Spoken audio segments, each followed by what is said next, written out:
اگر آدم علیہ السلام وہ پھل نہ کھاتے، دانا نہ کھاتے، شرمگاہیں نہ کھلتی، تو آدم علیہ السلام تو جنت میں ہی رہتے۔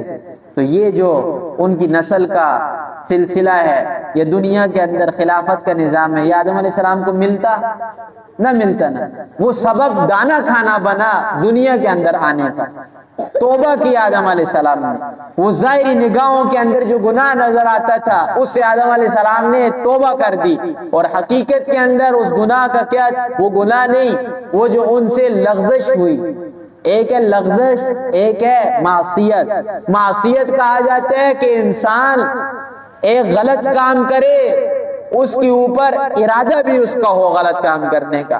باہر کوئی جاتے ہیں، جا کر کسی کو مارتے ہیں اور ارادہ کرتے ہیں کہ میں اسے قتل کروں گا، اسے کیا کہتے ہیں؟ معصیت۔ اور ایک ہے لغزش، تھپڑ مار رہا ہے، تھپڑ سے مر جاتا ہے، یہ کیا ہے؟ لغزش ہے، اس کے اوپر پکڑ نہیں ہے۔ یہی آدم علیہ السلام سے بھی معاملہ ہوا، یہی موسیٰ علیہ السلام سے بھی، اور یہی معاملہ صحابہ سے بھی ہوا، یاد رکھیں۔